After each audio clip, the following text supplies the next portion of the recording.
And then I also want to ask, this is more about jiu-jitsu, and you guys can kind of answer this whenever. Um, I'm a weak trial guy. You know, I know a lot. I'm a pretty experienced guy. But you know, if I wasn't so experienced, where would you recommend I'd start in the sense of as a new person coming in? What should I be focused on, and where should my mindset kind of be when I'm coming in? You want the blue belt answer or the black belt? I'll go blue belt first and we'll go black belt. Okay. Because blue belt answer, if I can go back and, you know, do things a little different as a new white belt, I would focus 90% of my effort on defense. 90%. One of the guys that was teaching is a guy named Jeff. He taught me a lot about defense. All you do is show me defense. And when you first go into a jiu-jitsu studio, like even me, I'm on YouTube, like I want to learn how to do this cool armbar. I want to learn this new takedown. I want to learn this offense. And self-defense is self-defense. It's not called self-offense. It's self-defense. And I feel like there's a lot, I put a lot of effort in the first, I don't know, 6 months to a year. My first year, I was trying to get people, right? And it never worked out for me. And then because I was trying to be offensive minded, once they put me in a bad spot, I would like panic and I didn't know what to do. And, you know, I got hurt probably from going too aggressive. And then my second and my third year, I said, I want to be that guy. Like maybe that black belt wrecks me, that brown belt wrecks me, but you can't tap me. I want my defense. So I started putting myself in all the positions I didn't want to be in, playing off my back. Like that is foreign to anybody. Like I grew up fighting a lot. I grew up in Riverside. I grew up in bad neighborhoods. So I fought all the time, right? So being on top of someone is very innate, right? It's very natural. Playing off my back and then having the small wrestling pedigree that I had, like if your shoulders touch the ground, match over. So that was a little bit instilled into me. I remember the professor's like, you got to learn how to play off your back, learn how to get someone bigger off of you.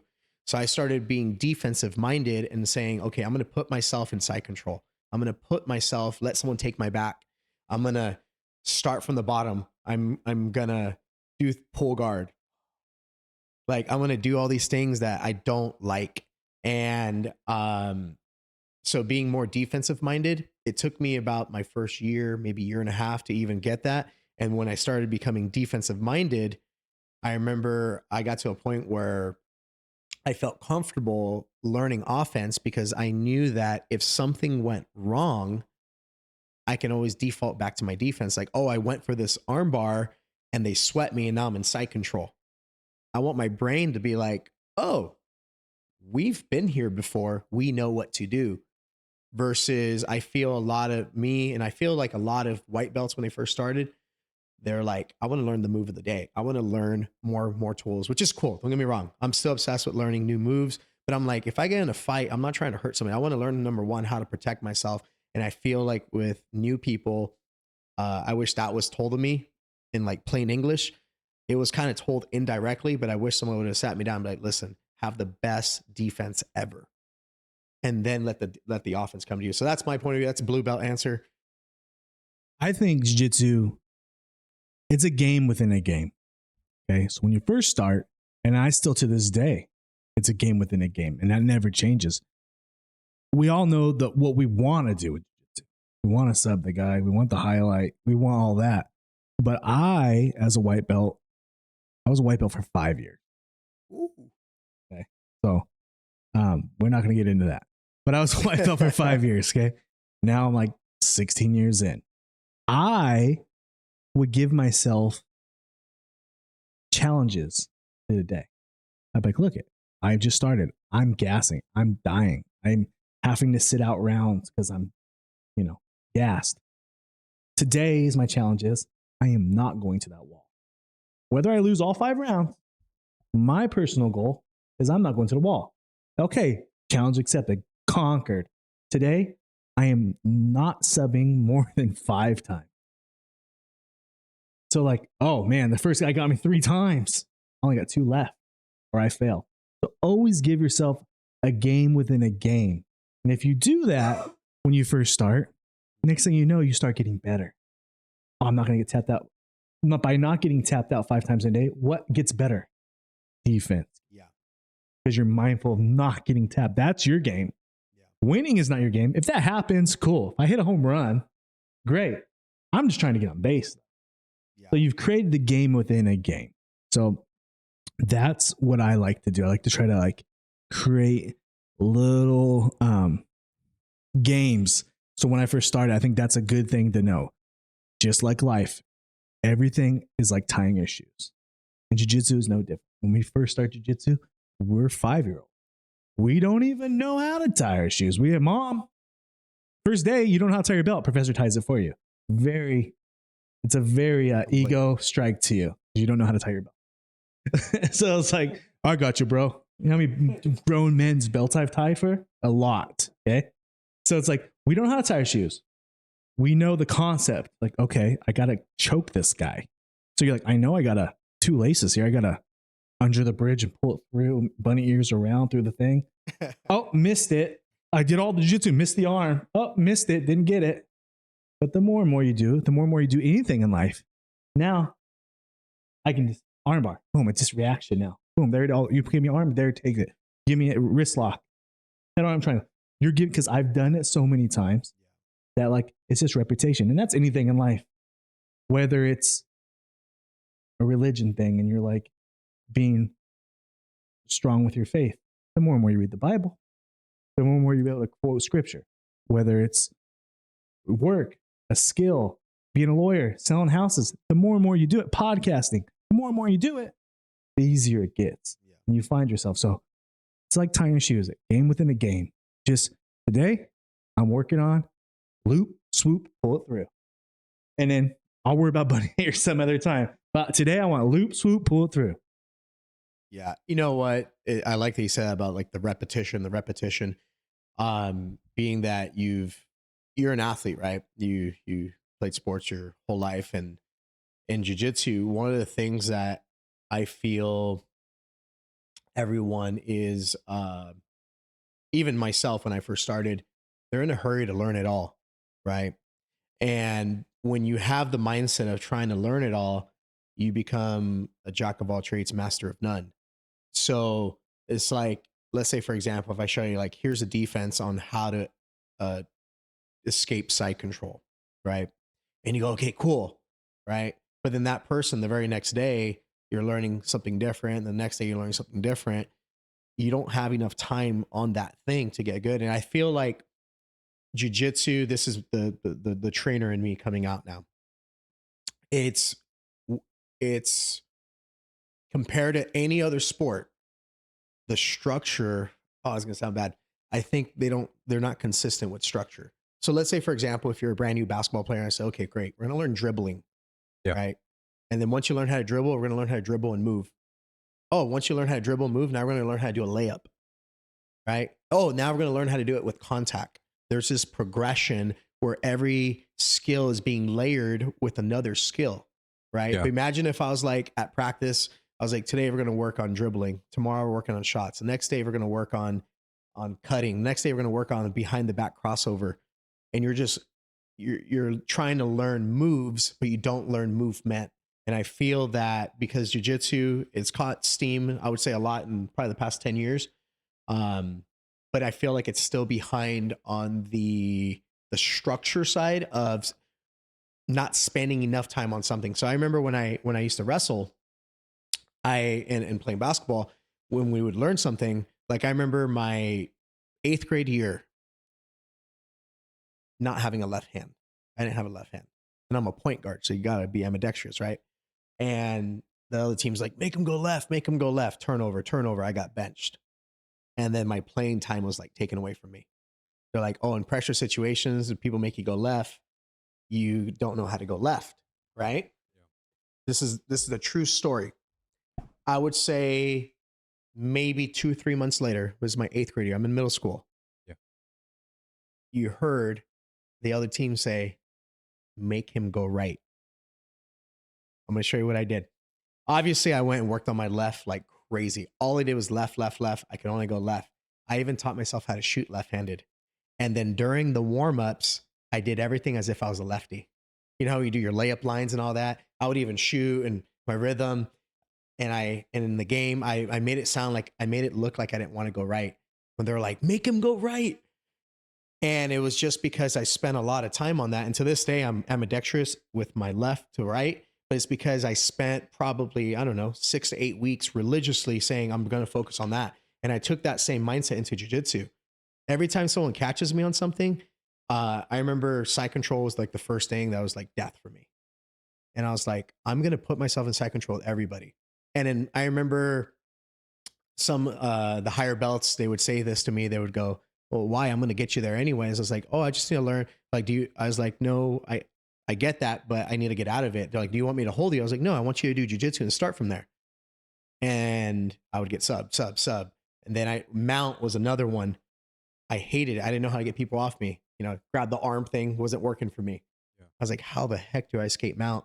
I remember someone choked me out in a tournament. They mounted me and I turned my back the wrong way and they lapel choked me. And spending in jiu-jitsu, I feel like maybe because moves is from a marketing standpoint, I think it sells more. This is my own theory. You can correct me if I'm wrong. Learning new moves is more sexy, but it's not more effective. So you have to be disciplined in your own journey to be like, these are the areas I'm going to work on. And now, like, everybody knows my game. My game's pretty simple, but and I'm trying to say this in a humble way, but sometimes I will still do what I'm going to do, even if people know I'm going to do it. Kind of like when people are like, don't let him go left. I'm still going to go left because I've drilled it so much time. So I feel like the drilling, we talk about drillers or killers in jiu-jitsu, but everybody knows that, but I don't think people actually are intentional in their training.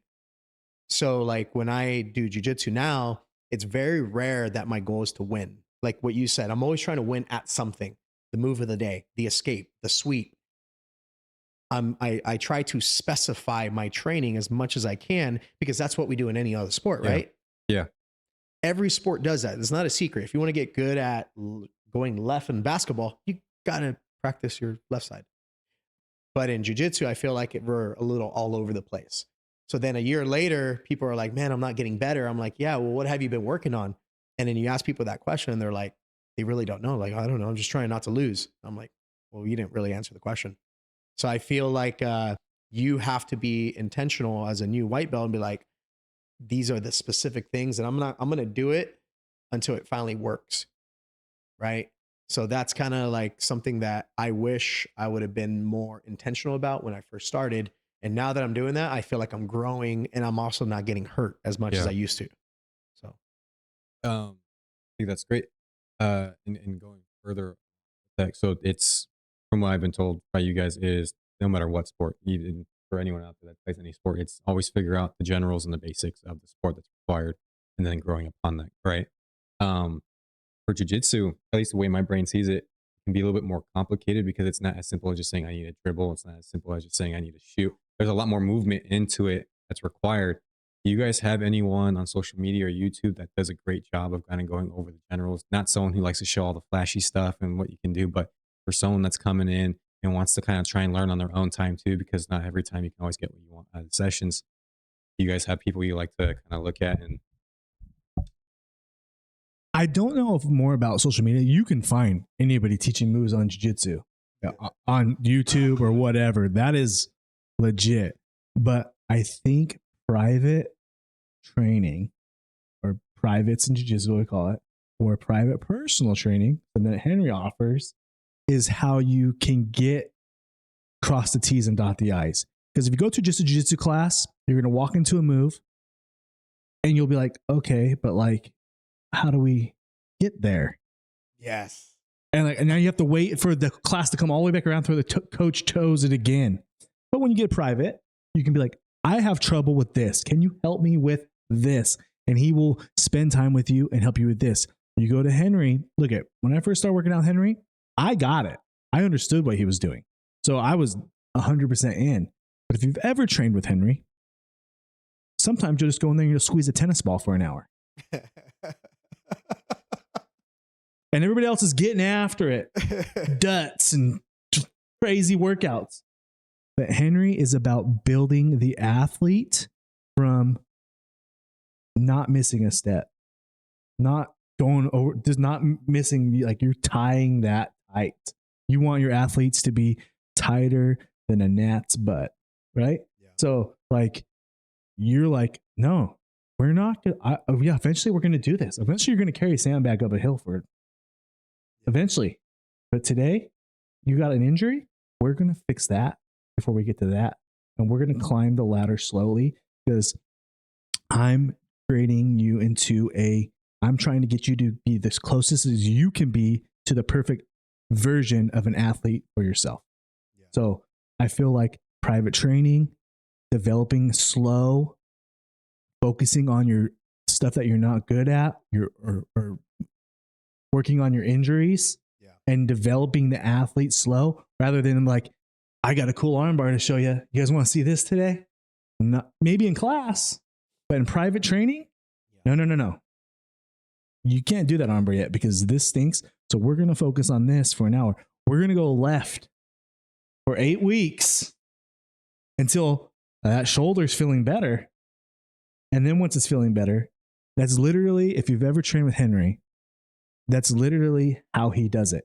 He is slow with you, but it's not, and it may seem that like, oh man, I just want to do the cool stuff. Yeah. Why can't I just do what they're doing over there? Power clean or something. Why can't I just like, they're all cheering and doing twerk dances and they're going crazy over there, and I'm over here just, it's because he has passion for what he does, and he wants you to be the best person of yourself, and he's not going to put you in a spot where you're doing something kind of okay.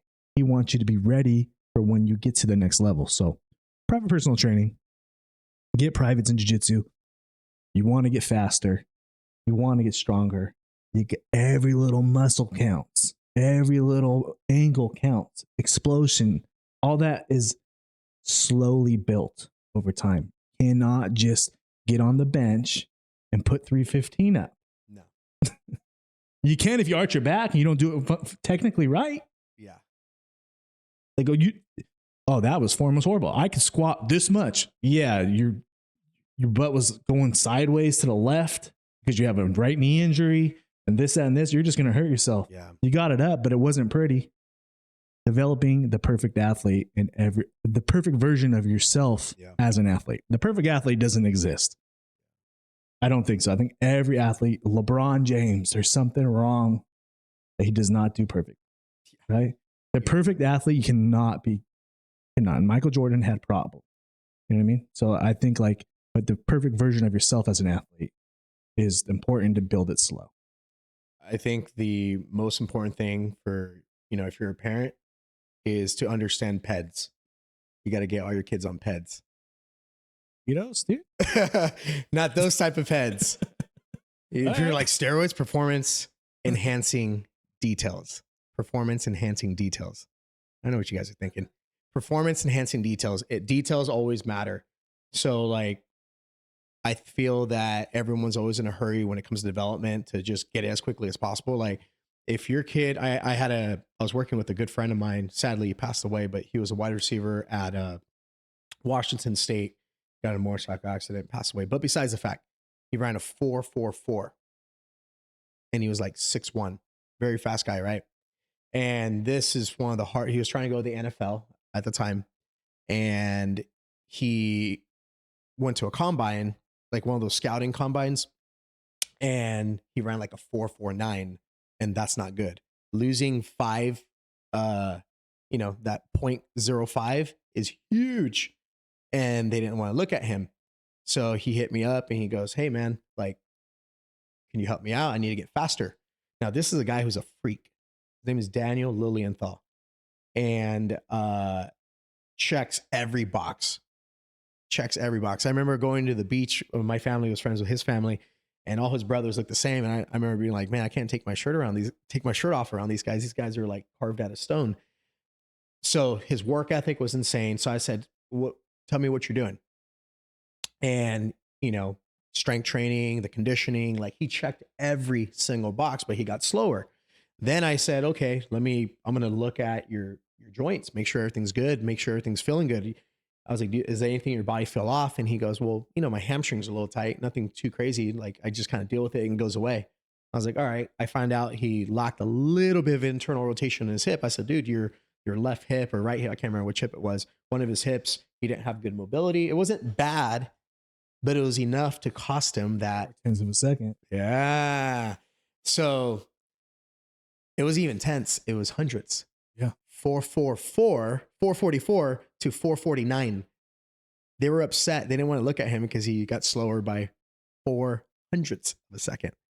So long story short, I said, let's just work on your hip. So he goes, all right. So we start working on his hip. A month later, does a combine 4.4, like 5. Got his speed back. Guess how much speed training we did in that time? None. And I said, if you ignore proper warm up, proper mobility, and you ignore these nuanced things that most people only do those things when something goes bad. In his case, he wasn't really warming up. He's a freak athlete. I'm like, yeah, but at that level, it costs you. So I said, I think we talked about this first episode, understanding like layers, like build a human, then make them athletic, build the athlete, then the jiu-jitsu player, then the basketball player, then the football player. And if you don't understand layers, then you're going to be like, I don't know why my kid's plateaued. I don't know why he's not getting better. So we'll talk about this more. Next episode, we're actually going to go over, Coach David and myself, we're actually going to go into the details of how I use that pyramid of human athlete skill. And we're going to break it down and, we'll do a little storytelling. But if you want to get good at anything, PEDs, not steroids, but performance enhancing details. Details always matter.